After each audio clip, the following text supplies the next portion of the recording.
एक कल्पना करा, एका समाजाने अनेक वर्ष न्यायासाठी लढा दिला आणि तो लढा ते जिंकलं सुद्धा. पण जिंकल्यानंतर त्यांच्या लक्षात आलं की हा विजयच त्यांच्यासाठी एक सापळा आहे. आज आपण अशाच एका आरक्षणाच्या विचित्र विरोधाभासाबद्दल बोलणार आहोत. हे कसं होऊ शकतं की न्यायासाठी केलेली मागणीच अन्यायाचं कारण बनते? चला तर मग या प्रकरणाच्या खोलात जाऊन हा गुंता सोडवूया. तर ही गोष्ट सुरू होते एका मागणीपासून. महाराष्ट्रातील मातंग समाजाने अनेक वर्षांपासून एक मागणी लावून धरली होती. त्यांची मागणी अगदी साधी होती की आरक्षणाचे फायदे सर्वांपर्यंत सारख्या प्रमाणात पोहोचावेत. आपल्याला माहीतच आहे की महाराष्ट्रामध्ये अनुसूचित जाती म्हणजे SC प्रवर्गासाठी 13% आरक्षण आहे.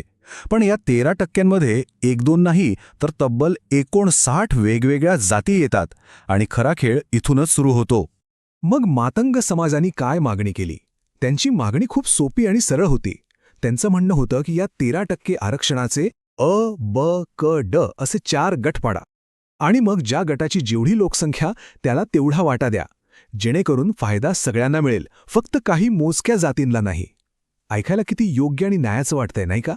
आणि मग काय, समाजाच्या या लढ्याला यश मिळण्याची चिन्ह दिसू लागली. सरकारने न्यायमूर्ती बदर यांच्या अध्यक्षतेखाली एक समिती नेमली. आता सगळ्यांना वाटलं की बस, आता आपला लढा यशस्वी होणार आणि न्याय मिळणार. आणि सुरुवातीला सगळं अगदी घड्याळाच्या काट्याप्रमाणे घडत होतं. बघा ना, ऑगस्ट 2024मध्ये सुप्रीम कोर्टाने हिरवा कंदील दाखवला. लगेचच ऑक्टोबरमध्ये आपल्या महाराष्ट्र सरकारने बदर समिती नेमली आणि समितीनेही आपलं काम वेगाने करून अहवाल सरकारला दिला. आणि समितीने काय सांगितलं अहवालात? अगदी तेच जे मातंग समाजाला हवं होतं. त्यांनी शिफारस केली की हो, या 59 जातींचे 4 गट करा आणि लोकसंख्येच्या हिशोबाने आरक्षण वाटा. इथपर्यंत तर सगळं आलबेल होतं, पण खरी गोष्ट तर पुढेच होती.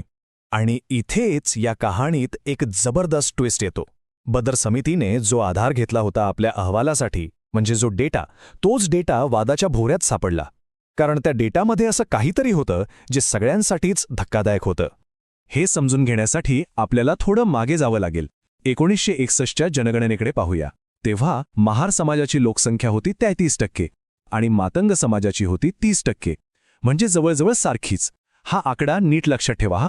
पण पुढच्या 50 वर्षात असं काहीतरी घडलं की हे सगळं गणितच उलटं झालं. आता बघा, 2011ची जनगणना. महार समाजाची लोकसंख्या 33%वरून थेट 62%वर पोचली आणि दुसरीकडे मातंग समाजाची लोकसंख्या 30%वरून घसरून फक्त 19%वर आली. विचार करा, केवढी मोठी ही तफावत आहे. आणि याच तफावतीमुळे सगळा वाद सुरू झाला. इथे तर हे अजून स्पष्ट दिसेल. 1961मध्ये 30% आणि 2011मध्ये फक्त 19%. ही निव्वळ आकडेवारी नाहीये. हाच तर या सगळ्या प्रकरणाचा आत्मा आहे, वादाचं खरं मूळ आहे.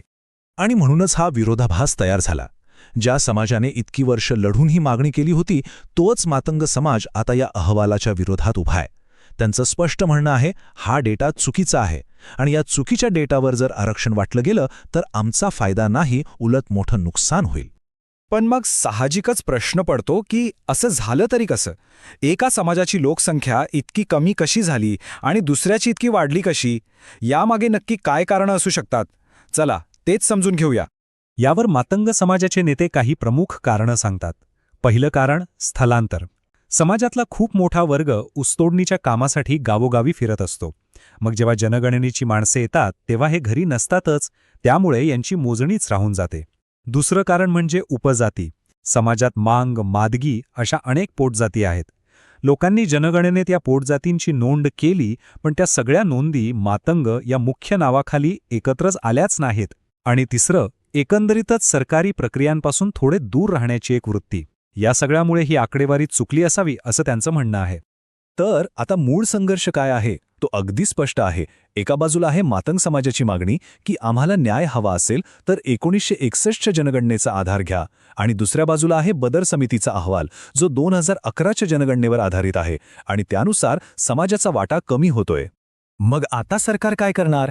त्यांच्यासमोर एकीकडे बदर समितीचा अहवाल आहे आणि दुसरीकडे समाजाचा एवढा मोठा विरोध. सरकारची मोठी पंचायत झालीये. ते आता कोणता मार्ग काढणार हाच खरा प्रश्न आहे. आणि हा विरोध किती मोठा आहे हे या एका आकड्यावरून तुमच्या लक्षात येईल. तब्बल 35,000पेक्षा जास्त, हो 35,000पेक्षा जास्त आक्षेप सरकारकडे नोंदवले गेले आहेत. आणि यातले बहुसंख्य आक्षेप हे याच लोकसंख्येच्या आकडेवारीवर आहेत. अर्थात सरकारने या विरोधाची दखल घेतली आहे. राज्याचे मंत्री चंद्रशेखर बावनकुळे यांनी स्पष्ट केलंय की मातंग समाजाच्या नेत्यांनी ज्या भावना व्यक्त केल्या आहेत त्यांचा विचार केल्याशिवाय अंतिम निर्णय घेतला जाणार नाही. तर सध्याची परिस्थिती काय आहे? सरकारने हा अहवाल तत्वतः म्हणजे इन प्रिन्सिपल स्वीकारला आहे. पण आता त्या 35,000 आक्षेपांचा अभ्यास सुरू आहे.